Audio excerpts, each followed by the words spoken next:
اللہ سبحانہ وتعالی وہی ہے جو اپنی رحمتیں نچھاور کرتا ہے، اور رحمت کا مطلب ہے نرمی اور شفقت کرنے والا. گویا اللہ سبحانہ وتعالی کی صفات میں اللہ تعالیٰ کے اپنے بندوں کے ساتھ، اپنی مخلوق کے ساتھ معاملہ کرنے میں نرمی اور شفقت ہے. اور رحمان اور رحیم دونوں صفات اللہ ہی کی ہیں، دونوں نام اللہ ہی کے ہیں، لیکن دونوں میں تھوڑا فرق ہے. رحمان ایسی رحمت والا جس کی رحمت دنیا کی تمام مخلوقات کو اور آخرت میں مومنوں کو بھی شامل ہے، یعنی یہ رحمت عام ہے. اور اسی نام سے اللہ سبحانہ وتعالیٰ نے اپنے آپ کی پہچان کروائی کہ الرحمن علی العرش استویٰ، وہ بے حد رحم فرمانے والا عرش پر بلند ہوا. اور رحیم سے مراد ایسی رحمت والا کہ جو قیامت کے دن صرف مومنوں کے لیے ہوگی. اور ہم جانتے ہیں کہ اللہ سبحانہ وتعالیٰ کی رحمت کے 100 حصے ہیں، جس میں سے صرف ایک حصہ دنیا میں اتارا ہے، باقی اللہ سبحانہ وتعالیٰ نے آخرت کے لیے، یعنی اس کی باقی رحمتیں 99 جو ہیں وہ آخرت کے لیے ہیں، جس کی بنا پر وہ بندوں کی بخشش فرمائے گا. یہاں دونوں ناموں کو اکٹھا کیوں کیا گیا ہے؟ اللہ سبحانہ وتعالیٰ کے دونوں نام الرحمن اور رحیم کا مل کر آنا اللہ سبحانہ وتعالیٰ کی رحمت کے مزید کمال کو بیان کرتا ہے. اور اس کے بارے میں ابن القیم رحمہ اللہ کہتے ہیں کہ جہاں تک الرحمن اور رحیم دونوں ناموں کو جمع کرنے کا تعلق ہے تو اس کا معنی ان دونوں معنوں سے اچھا ہے جو معنی ان کے الگ الگ بیان کیے جاتے ہیں، یعنی وہ مزید جمع ہو جاتا ہے. اور وہ یہ ہے کہ الرحمن اللہ کی قائم صفت پر دلالت کرتا ہے، اور لفظ الرحیم اللہ کی مخلوق پہ کی جانے والی رحمت سے تعلق رکھتا ہے. پس پہلا نام جو ہے اللہ کی ذاتی صفت رحمت پہ دلالت کرتا ہے، اور دوسرا نام اللہ کے فعل پر دلالت کرتا ہے کہ اللہ اپنی رحمت کے ساتھ مخلوق پر رحم فرماتا ہے. اور ابن قیم یہ بھی کہتے ہیں کہ ان دونوں صفات کو جمع کرنے کا یہ فائدہ ہے کہ اللہ نے دنیا میں جلد اور آخرت میں بعد میں واقع ہونے والی رحمت کی خبر دی ہے، اور اللہ کی خاص اور عام رحمت کے متعلق خبر دی گئی ہے. اور اللہ کی رحمت اس کے غضب پر غالب ہے. ابو ہریرہ کہتے ہیں کہ رسول اللہ صلی اللہ علیہ وسلم نے فرمایا، جب اللہ مخلوق کو پیدا کر چکا تو اس نے اپنی کتاب لوح محفوظ میں لکھا جو اس کے پاس عرش پر موجود ہے کہ میری رحمت میرے غضب پر غالب ہے. اور اس کی رحمت بہت وسیع ہے. قرآن مجید میں آتا ہے وَرَحْمَتِي وَسِعَتْ كُلَّ شَيْءٍ، میری رحمت نے ہر چیز کو گھیر رکھا ہے. کوئی اس کو مانتا ہے یا نہیں مانتا، اس کی عبادت کرتا ہے یا نہیں کرتا، جتنے بھی ہم دنیا میں لوگ چل پھر رہے ہیں، سخت نافرمانیاں کرتے ہیں، لیکن اس کے باوجود وہ ہمیں جینے کی مہلت دیتا ہے، رزق دیتا ہے، ہمارے کام سنوارتا ہے، ہمیں مشکلات سے بچاتا ہے. تو اللہ کے یہ دونوں نام جو ہیں، انسان کو اگر ان کی پہچان ہو جائے تو ہر غم اور پریشانی اس کی دور ہو جائے.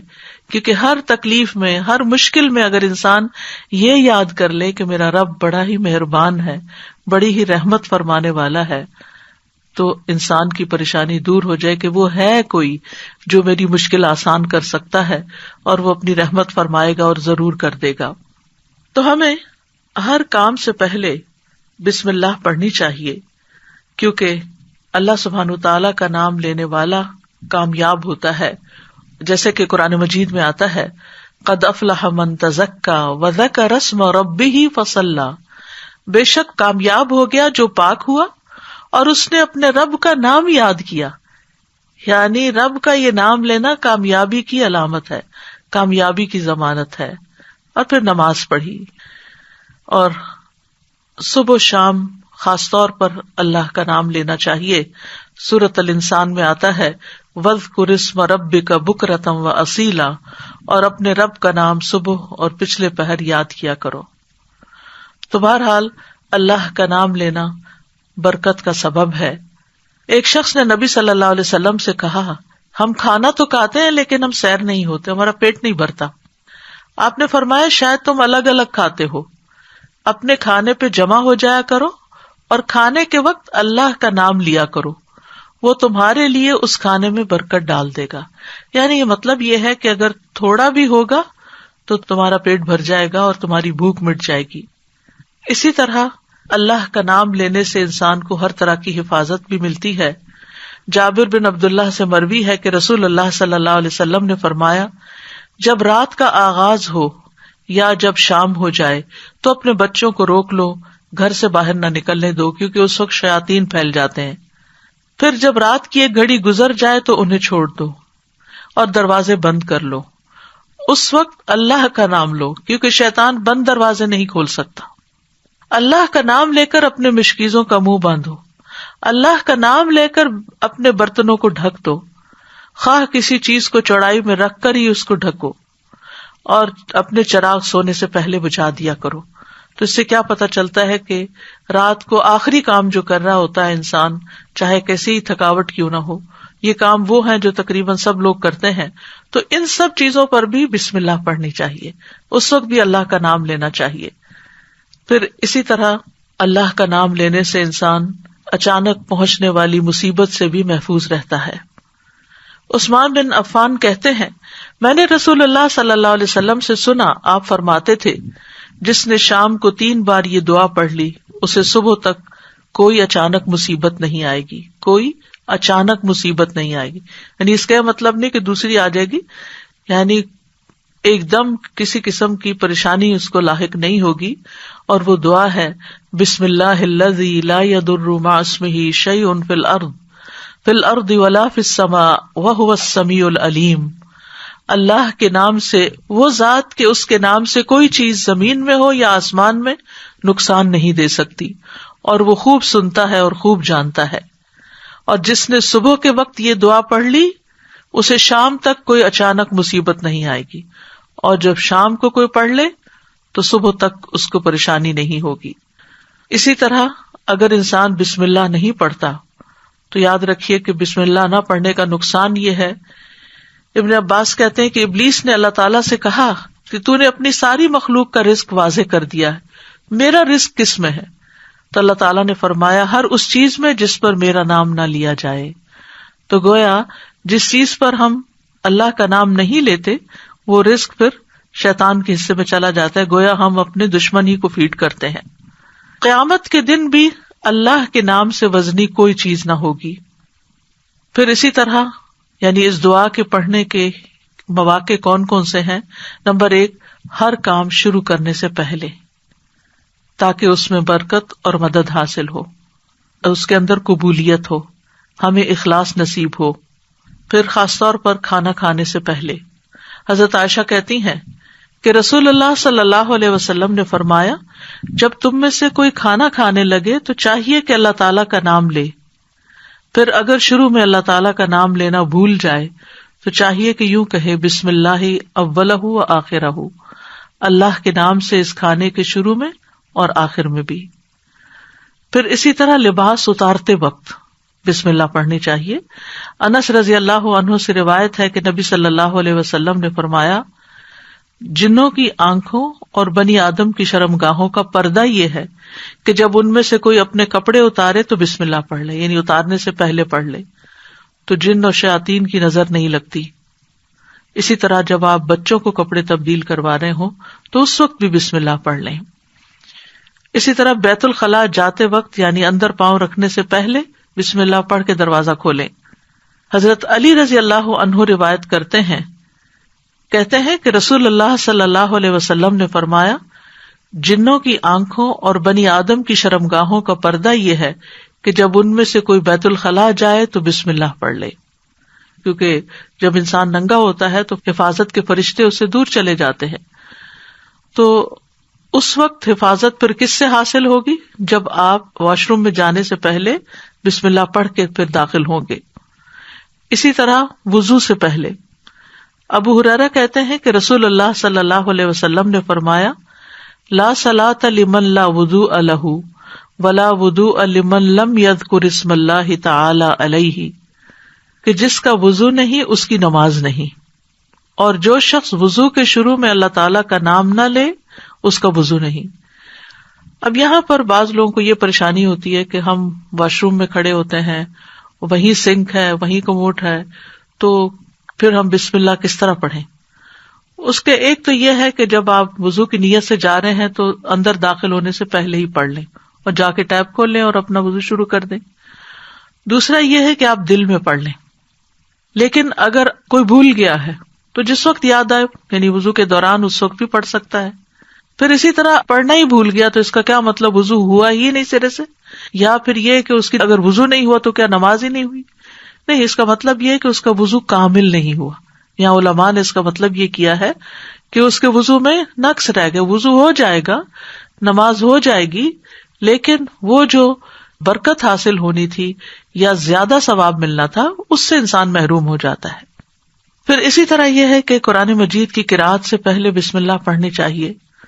قتادہ سے روایت ہے, وہ کہتے ہیں کہ انس رضی اللہ عنہ سے سوال کیا گیا کہ نبی صلی اللہ علیہ وسلم کی قرأت کیسی تھی, تو انہوں نے بیان کیا کہ آپ صلی اللہ علیہ وسلم کھینچ کر پڑھتے تھے. پھر آپ نے بسم اللہ الرحمن الرحیم کو پڑھا, یعنی بسم اللہ الرحمن الرحیم, یعنی مد کے ساتھ پڑھتے تھے الرحمن کو, الرحیم کو بھی کھینچ کر تلاوت کرتے تھے. پھر اسی طرح کھانا کھانے سے پہلے بھی عمر بن ابی سلمہ رضی اللہ عنہ کہتے ہیں, میں بچہ تھا اور رسول اللہ صلی اللہ علیہ وسلم کی پرورش میں تھا. عمر بن ابی سلمہ جو ہے یہ ابو سلمہ رضی اللہ عنہ کے بیٹے ہیں, ام سلمہ کے بھی بیٹے ہیں. ام سلمہ کی جب شادی ہوئی تو یہ نبی صلی اللہ علیہ وسلم کے گھر میں بچے آ گئے, یعنی آپ کے ربیب تھے اور آپ کی پرورش میں تھے. تو وہ کہتے ہیں کہ کھانا کھاتے وقت میرا ہاتھ برتن میں چاروں طرف گھوما کرتا جیسے بچے عام طور پر کرتے ہیں. تو رسول اللہ صلی اللہ علیہ وسلم نے مجھ سے فرمایا, اے لڑکے بسم اللہ پڑھ لیا کرو اور دائیں ہاتھ سے کھایا کرو, اور برتن میں وہاں سے کھایا کرو جو جگہ تم سے نزدیک ہو, یعنی اپنے سامنے سے کھاؤ. وہ کہتے ہیں کہ چنانچہ اس کے بعد میں ہمیشہ اسی ہدایت کے مطابق کھاتا رہا. تو یہ ٹیبل مینرز ہیں, کھانا کھانے کے آداب ہیں, اور اس میں نہ صرف یہ کہ بڑوں کو اس کا اہتمام کرنا چاہیے بلکہ بچوں کو بھی سکھانا چاہیے. پھر اسی طرح گھر میں داخل ہوتے وقت بسم اللہ پڑھ کر داخل ہوں. جابر رضی اللہ عنہ سے روایت ہے, وہ کہتے ہیں کہ میں نے رسول اللہ صلی اللہ علیہ وسلم کو فرماتے ہوئے سنا, جب آدمی اپنے گھر میں داخل ہوتا ہے تو وہ داخل ہوتے وقت اور کھانا کھاتے وقت اللہ کا نام لیتا ہے تو شیطان کہتا ہے کہ آج تمہارے لیے اس گھر میں نہ رات گزارنے کی جگہ ہے اور نہ ہی رات کا کھانا ہے.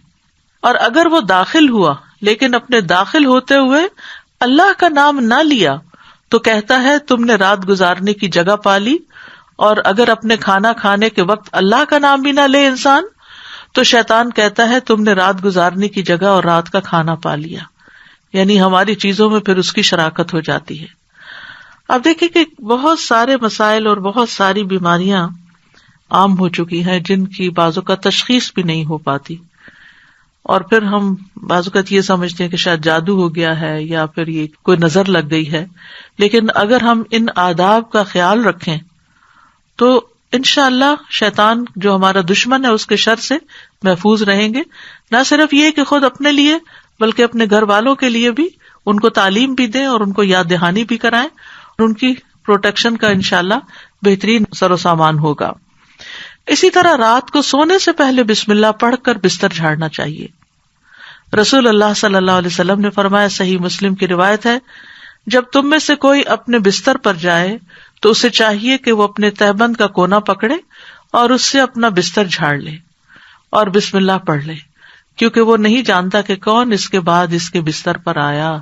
یہ بات بڑی اہم ہے کہ وہ نہیں جانتا. تو اس سے یہ نہیں کہ صرف انسان نہیں بلکہ جن ملکوں کے اندر بچھو کیڑے مکوڑے عام گھومتے پھرتے ہیں اور خاص طور پر گرمیوں کے موسم میں نکل آتے ہیں, یہ لوگ کھلی چھت میں کھلی فضا میں سوتے ہیں, بازو کے چارپائیاں سارا دن وہیں بچھی رہتی ہیں, تو معلوم نہیں کہ بستر کے اندر یا بیڈ کے اندر کون سی ایسی چیز گھس گئی کہ جس کو جھاڑنے سے وہ نکل جائے گی. دوسرا یہ کہ بعض اوقات یہ جو ہمارے سارا دن بنے ہوئے بستر رہتے ہیں تو اس کے بارے میں علماء کہتے ہیں کہ بعض اوقات جنات بھی ان پہ آ کر لیٹ جاتے ہیں. تو کئی لوگوں کو بری بری خوابیں آتی ہیں, رات کو ان کی نیند ڈسٹرب رہتی ہے. لیکن اگر آپ یہ مسنون عمل کریں تو ایسی چیزوں میں کمی واقع ہو جاتی ہے.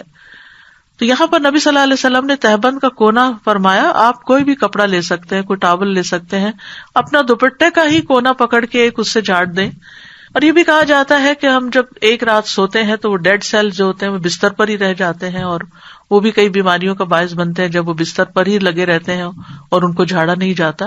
تو بہرحال گرد و غبار ہو یا ڈیڈ سیلز ہوں یا کیڑے مکوڑے ہوں یا کچھ بھی نہ ہو, تب بھی نبی صلی اللہ علیہ وسلم نے جو طریقہ سکھایا ہے اس پر عمل کرنا چاہیے.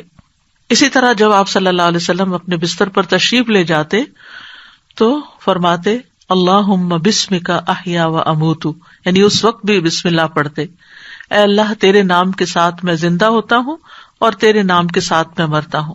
اسی طرح سوار ہوتے وقت بھی بسم اللہ پڑھنا چاہیے. ابو لاس الخزائی رضی اللہ عنہ سے مروی ہے, کہتے ہیں کہ رسول اللہ صلی اللہ علیہ وسلم نے ہمیں حج کے لیے صدقہ کے اونٹوں میں سے ایک کمزور اونٹ پہ سوار کیا. تو ہم نے عرض کیا یا رسول اللہ, ہمیں لگتا ہے یہ اپنی کمزوری کے سبب ہمارا بوجھ نہیں اٹھا سکے گا. تو آپ صلی اللہ علیہ وسلم نے فرمایا ہر اونٹ کی کوہان پر ایک شیطان ہوتا ہے, جب تم اس پر سوار ہونے لگو تو اللہ کا نام لے کر سوار ہو جیسا کہ تمہیں حکم دیا گیا, پھر اسے اپنے قابو میں کر لو, اللہ اسے سواری کے قابل کر دے گا. اور آج کے دور میں بہت سے لوگ اونٹوں پہ سوار ہوتے ہیں, گھوڑوں پہ سوار ہوتے ہیں, اور گاڑیاں تو خیر عام ہیں. تو اس کا یہ مطلب نہیں کہ صرف جب اونٹ پر ہی سوار ہوں تو بسم اللہ پڑھیں. گاڑی پر سوار ہوتے ہوئے, دروازہ کھولتے ہوئے, سیٹ پہ بیٹھتے ہوئے, گاڑی سٹارٹ کرتے ہوئے اگر سوچے کہ بسم اللہ کہنے میں وقت کتنا لگتا ہے, 2 لفظ ہی تو کہنے ہوتے ہیں, لیکن اللہ کی مدد شامل حال ہو جاتی, انسان نقصان سے بچ جاتا ہے, وہ سفر محفوظ ہو جاتا ہے. اسی طرح تکلیف کے وقت بھی بسم اللہ کہنا چاہیے. جابر رضی اللہ عنہ کہتے ہیں جب غزوہ احد میں طلحہ رضی اللہ عنہ کی انگلی کٹ گئی تو انہوں نے کہا, یعنی سی جیسے ہم تکلیف یا درد کے وقت کرتے ہیں, تو رسول اللہ صلی اللہ علیہ وسلم نے فرمایا اگر تم بسم اللہ کہتے تو فرشتے تمہیں اٹھا لیتے, اس حال میں کہ لوگ تمہیں دیکھ رہے ہوتے. اسی طرح اگر کسی جگہ پر درد ہو رہی ہو تو بسم اللہ سے اللہ کا نام لے کر دم کرنا چاہیے. صحیح مسلم میں آتا ہے عثمان بن ابو العاص ثقفی رضی اللہ عنہ سے روایت ہے کہ انہوں نے رسول اللہ صلی اللہ علیہ وسلم سے درد کی شکایت کی جسے وہ اپنے جسم میں محسوس کیا کرتے تھے جب سے وہ مسلمان ہوئے. تو رسول اللہ صلی اللہ علیہ وسلم نے ان سے فرمایا اپنا ہاتھ اس جگہ رکھو جہاں تم اپنے جسم سے درد محسوس کرتے ہو اور 3 بار بسم اللہ کہو. یہاں اس حدیث سے یہ پتہ چلتا ہے کہ جہاں شدت زیادہ ہو, تکلیف وغیرہ کی, وہاں بسم اللہ کو ریپیٹ بھی کیا جا سکتا ہے. 3 مرتبہ بسم اللہ کہو اور 7 مرتبہ یہ پڑھو اعوذ باللہ و قدرتہ من شر ما اجد و احاذر, میں اللہ کی ذات اور اس کی قدرت سے ہر اس چیز سے پناہ مانگتا ہوں جسے میں محسوس کرتا ہوں اور جس سے میں خوف کرتا ہوں. تو آپ خود بھی اور بچوں کو بھی یہ دعا سکھا دیں, کہیں چوٹ لگ جائے, کہیں درد ہو رہا ہو, اور بعض اوقات ایسے لا علاج مرض ہوتے ہیں کہ تکلیف ہوتی ہے لیکن ڈائگنوز نہیں ہوتی, تو اللہ کے نام سے انسان مدد حاصل کرتا رہے اللہ کی, تو ایسی تکلیفیں دور ہو جاتی ہیں. اور پورے یقین کے ساتھ یہ کرنا چاہیے, اور وہ تمام چیزیں جو نبی صلی اللہ علیہ وسلم نے سکھائی وہ سنت زندہ بھی کرنی چاہیے, اور یہ یقین رکھتے ہوئے کہ یہ سب کچھ وحی کے ذریعے آپ کو بتایا گیا تھا. یعنی آپ نے اپنی خواہش نفس سے یہ باتیں نہیں سکھائیں یا کوئی تیر تکے سے نہیں بتائیں, بلکہ آپ کو سکھائی گئی تھی. اسی طرح ہم دیکھتے ہیں کہ جب آپ بیمار ہوئے تو جبریل علیہ السلام آپ کی خدمت میں تشریف لائے اور فرمایا اے محمد آپ بیمار ہو گئے ہیں؟ آپ صلی اللہ علیہ وسلم نے فرمایا ہاں. جبریل علیہ السلام نے فرمایا بسم اللہ ارقیک من کل شیء یؤذیک من شر کل نفس او عین او حاسد اللہ یشفیک بسم اللہ ارقیک. اور یوں بھی روایت میں آتا ہے او عین حاسد اللہ یشفیک بسم اللہ ارقیک. میں آپ کو اللہ کے نام سے دم کرتا ہوں, آپ کو تکلیف دینے والی ہر چیز سے, ہر جان یا ہر آنکھ یا حاسد کے شر سے اللہ آپ کو شفا دے, میں آپ کو اللہ کے نام سے دم کرتا ہوں. تو اس میں آپ دیکھیے کہ ہر تکلیف دینے والی چیز سے, بعض اوقات انسان کھانا ہی ایسا کھا لیتا ہے کہ جس سے بیمار پڑ جاتا ہے, یا کوئی ایسا خواب دیکھ لیتا ہے کہ جس کو پریشان کرتا ہے, اسٹریس میں ڈال دیتا ہے اور اس سے انسان بیمار ہو جاتا ہے. یا اسی طرح بعض لوگوں کی نظر لگ جاتی ہے، بعض لوگوں کا حسد ہوتا ہے. تو ان سب بیماریوں کو جو ہم جانتے ہیں اور جن کی روٹ کاز ہمیں معلوم ہی نہیں، ان سب کے لیے بھی بہترین دم ہے جو جبریل علیہ السلام نے خود نبی صلی اللہ علیہ وسلم پر کیا. تو اس لیے ان چھوٹی چھوٹی دعاؤں کو ہمیں یاد کر لینا چاہیے.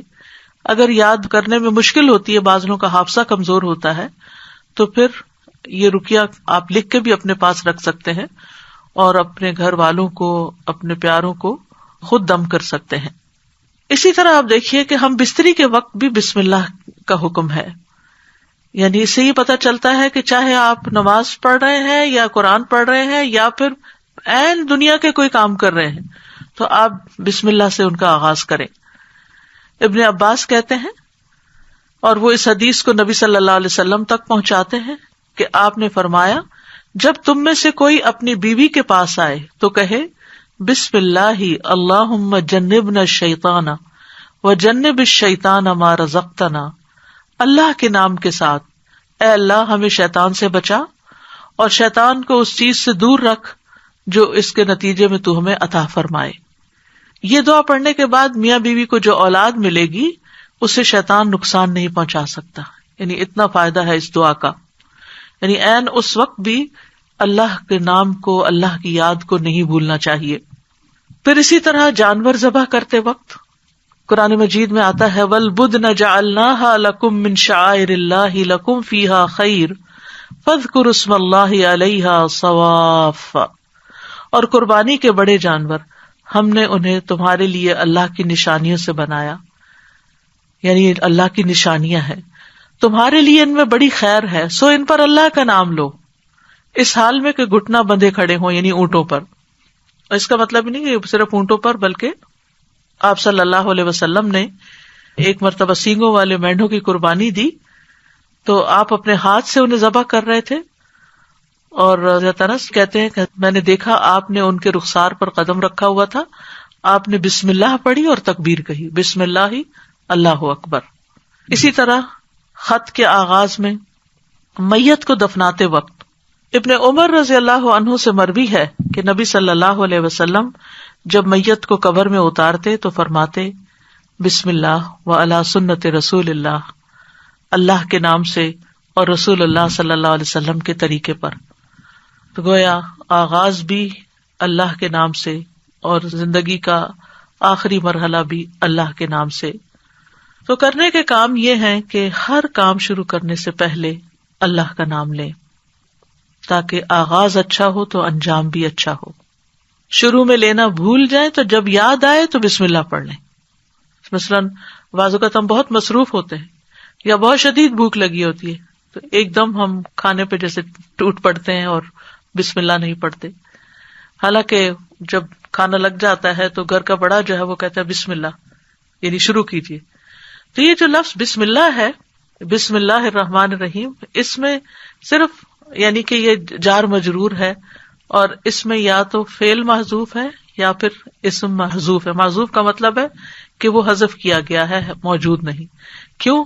اس لیے کہ وہ انڈرسٹوڈ ہے کہ جب ہم کوئی کام کریں گے تو ہماری نیت میں وہ چیز ہوگی کہ اللہ کے نام سے میں پانی پیتا ہوں، اللہ کے نام سے میں کھانا کھاتا ہوں، اللہ کے نام سے میں سونے لگا ہوں، اللہ کے نام سے میں گھر سے نکلنے لگا ہوں.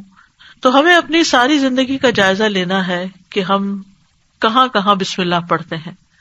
آپ دیکھیے کہ اسلامک کلچر میں تو ہر موقع پر، یعنی جب کوئی کام نہیں کہا جاتا، آپ کے بھی دل میں ہوتا ہے دوسرے کے بھی، تو آپ صرف بسم اللہ کہہ کے اس کو سمجھا دیتے. مثلا آپ کے گھر کی بیل بجتی، آپ دروازہ کھولتے ہیں، آپ کا کوئی دوست کھڑا ہوتا ہے تو آپ کہتے ہیں بسم اللہ. آپ یہ نہیں کہتے اندر داخل ہو جاؤ، یہ نہیں بولتے، آپ کہتے بسم اللہ. آپ اس کو بٹھاتے ہیں، وہ آپ کے لیے کوئی گفٹ لایا ہوتا ہے تو آپ کو کہتے بسم اللہ، یہ آپ کے لیے ہے. یعنی پورا جملہ بھی نہیں بولتے، صرف بسم اللہ. پھر اسے آپ اس کو کھانے پہ بٹھاتے ہیں، کھانا پیش کرتے ہیں تو کہتے ہیں بسم اللہ. ہاتھ دھلانے کے لیے جاتے ہیں تو کہتے ہیں بسم اللہ. یعنی بسم اللہ ایسے لفظ ہیں کہ جو ہماری ساری ما فی الضمیر کو بیان کر دیتے ہیں، اور کہنے والا بھی جانتا ہے کہ وہ اللہ کا نام کیوں لے رہا ہے، اور سننے والا بھی سن رہا ہوتا ہے کہ اللہ کا نام کیوں لیا جا رہا ہے یہاں. تو اس لیے ہر کام شروع کرنے سے پہلے اس میں ایکشن جو ہے وہ ہڈن ہے، وہ دل میں ہے آپ کے، لیکن بس اللہ کا نام لینا برکت کا باعث ہوگا. تو اللہ کے نام کی برکتیں حاصل کریں، حسرتوں سے بچیں. یعنی آپ بیٹھنے لگے ہیں کہیں تو بسم اللہ پڑھ کے بیٹھ جائیں، وہاں سے اٹھنے لگے ہیں تو بسم اللہ پڑھ لیں، اپنی یہ عادت بنا لیں. اور بچوں کے سامنے ذرا اونچی آواز سے بسم اللہ کہیں تاکہ وہ سنیں اور بار بار سنتے رہیں. مجھے یاد ہے بچپن میں جب کوئی بچہ گر جاتا تھا تو ہماری پھوپھی ہمارے ساتھ رہتی تھی، تو اس وقت بھی بسم اللہ پڑھتی، پھر اٹھاتے ہوئے، پھر اس چوٹ کو سہلاتے ہوئے، یعنی ہر دوسرے کام میں بسم اللہ بسم اللہ.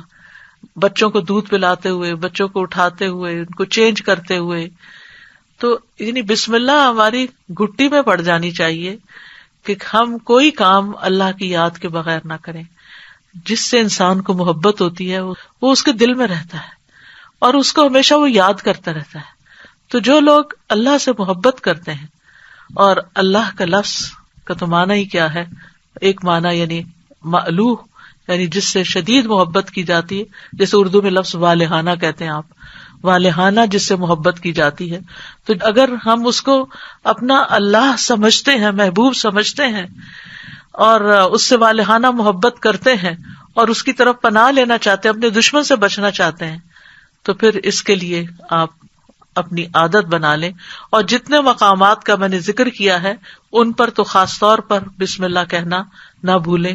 انشاءاللہ آپ دیکھیں گے کہ اس کی برکت سے، کہتے ہیں نا بسم اللہ کی برکت، تو بسم اللہ کی برکت سے آپ کی زندگی کے بہت سے کام آسان ہوں گے، بہت سی پریشانیوں سے نجات ملے گی. اس کے ساتھ ہی میں آپ سے اجازت لیتی ہوں.